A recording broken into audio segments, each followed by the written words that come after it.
This season, we're diving deep into leadership, the kind that asks more of us and grows from the inside out. The kind of leadership built on heart, strength, evolution, and integrity.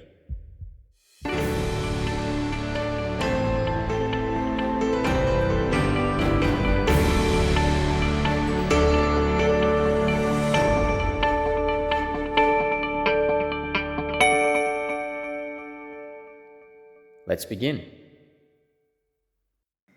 In 2011, I was throwing a whole lot of leadership scenarios at me in the Royal Australian Navy in my officer training, and I actually loved it. It was so fantastic to be put on the spot over and over again for an hour, and I don't know, there was something in it that was incredibly rewarding, and getting through everything and making sure that my team was safe, but it was so adrenaline rushing, and that was probably the adventure seeker part of me coming out, but it was also really full on. The main scenario was that my team had to talk to this prisoner to find out the location of the crew in the Navy that was going to get blown up, and where that location was and how to defuse the bomb. The prisoner I had to talk to didn't want to talk to a female. And so in the beginning, I sent my XO, my 2IC, and said, you get out as much information as possible. And then there was a whole lot of other scenarios I had to deal with, pirates entering the ship, and I had to send off a crew for that, and a whole lot of other things. Someone got hurt. Gas explosion happened. Like, there were so many different things all at once. But the thing with this prisoner is we weren't getting anywhere. And towards the end, I thought about it and thought, stuff this, I'm going to go and talk to him. I'm not really a female. I'm male and female. That's what a lot of people saw me as that because I was a chaplain in the Navy. So I could talk to males just as much as I could to females. So I went to him and told him that. And I decided to not worry about anything that we had to get information from him. All I did was sit down beside him. I got the guys to uncuff him, and I treated him like a human being. And I sat there and talked to him and said, hey, how's it going? Like, must be pretty tough to be captured right now in our hands. And how are you? Where's your family? And just sort of like really being there as a person to a person talking. And the guy actually, the character probably had no script written for someone who's going to ask them that in the scenario. But he just opened up to me automatically, and he started telling me how he was. And by the end of it, he thought the conversation and the way that it happened was so amazing. He got the clearance to tell me where the bomb was and how to defuse it. And all my crew and everyone in the Navy was safe. But it was really showing in that critical moment compassionate leadership. When the world broke, so did our old leadership models. So this is the traditional leadership models that we had before COVID, like command and control, productivity first, emotional distant, and resilience framed as endurance rather than care. And that's another topic that we'll be looking at in resilient leadership with a roundtable discussion. And all those things failed under collective trauma, because when the world entered COVID of a collective trauma, those models cracked. And the pandemic didn't just disrupt a system, it revealed their fragility. The leaders discovered that people weren't functioning from their pre-2020 selves because people were grieving. They were isolated.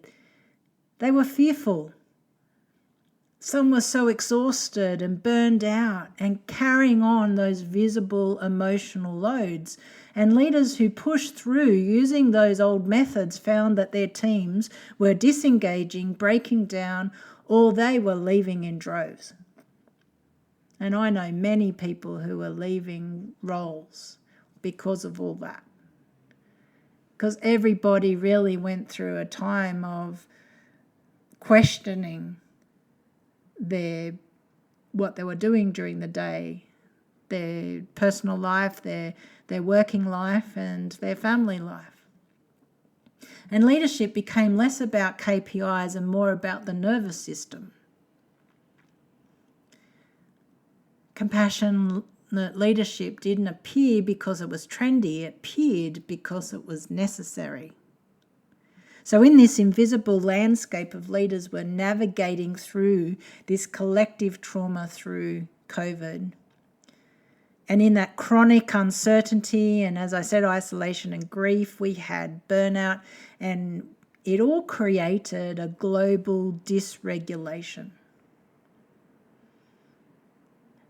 And there were some areas where the boundary between personal and professional were a bit blurry. And people's cognitive capacity for creativity and resilience were compromised. So the older leadership models actually were not just ineffective, but they were harmful. And the weight of what leaders were actually facing was a psychological reality. So compassionate leadership rises. And it's strategic, it's effective, and it's measurable. And research shows at the time during the pandemic that was amplified the need for compassionate leadership becoming a stabilised force. There was a review of 41 articles over 20 years that identified 6 dimensions of compassionate leadership, and these became essential: empathy, openness, well-being, inclusiveness, integrity, respect, and dignity. These were the only things that stabilised people in crisis, because it reduced anxiety, because it maintained trust, because it kept teams connected, it supported mental health and well-being, and it enabled decision-making through chaotic times. Leaders who embodied compassion retained trust, cohesion, and functioning teams. Compassion became a form of organisational infrastructure. Post-pandemic, in looking into mental health, looked into a second article that emphasised that compassionate leadership improves employee well-being, psychological safety, and organisational functioning after crisis. And so it's something that the science and the systems insight of why compassion works. And there's 4 really main points about why it works. That people cannot think clearly when dysregulated. People cannot innovate when they are afraid. People cannot collaborate when they feel disconnected or are disconnected. People cannot sustain performance without emotional support. So compassion directly addresses each of these barriers. It was the aha moment in the pandemic when we started to see the rise of compassionate leadership, that compassion was a key component of helping people to stay connected and to keep going.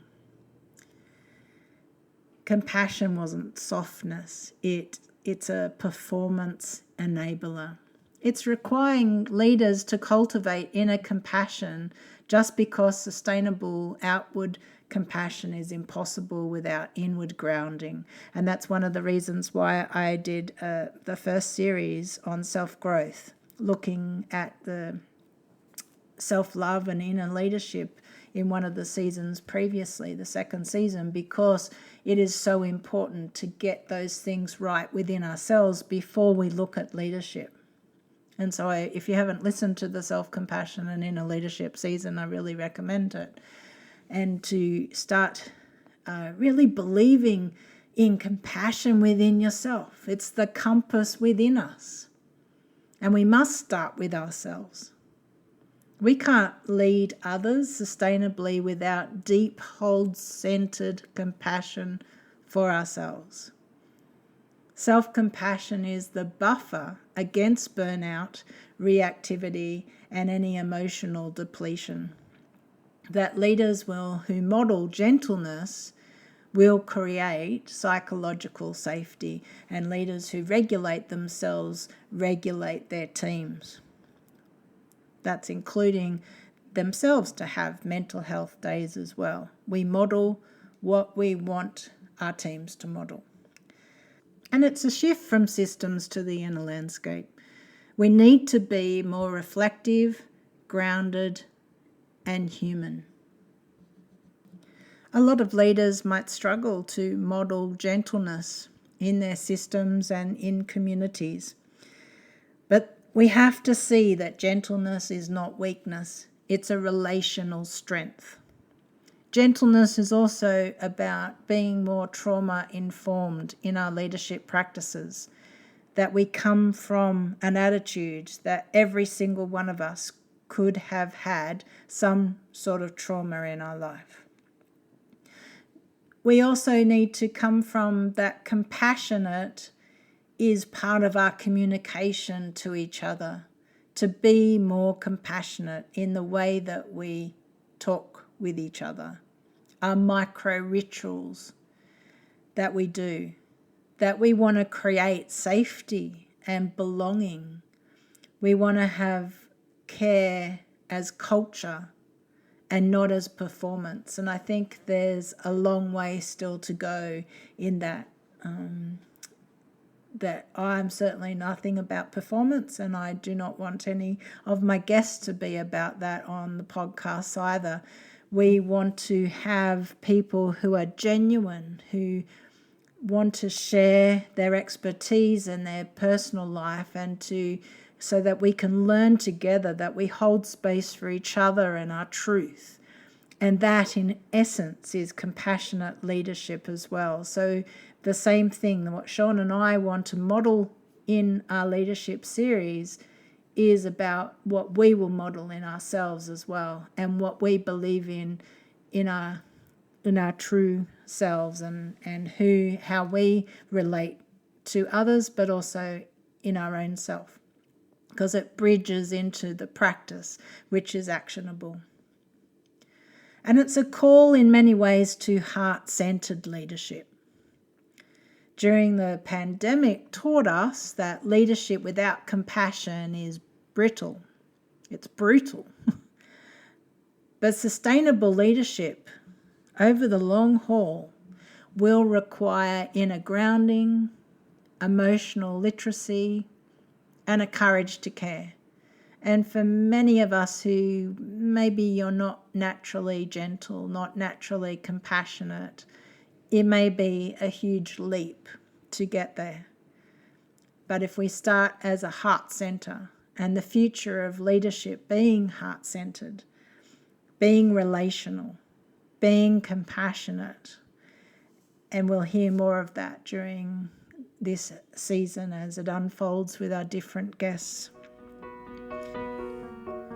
Leadership doesn't begin with strategy or systems. It begins with the compass within, with the courage to stay aligned when it would be easier to drift, with the willingness to choose integrity always over comfort.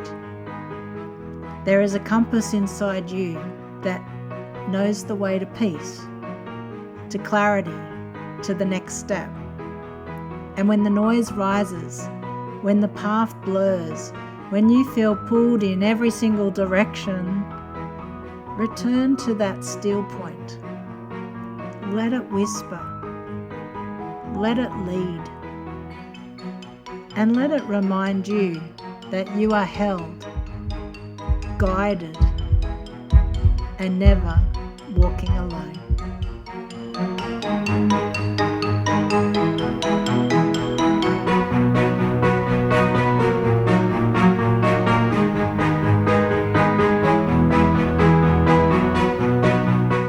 This has been Dr. Mel Baker and Sean Manair on Living Reflections. and thanks for listening.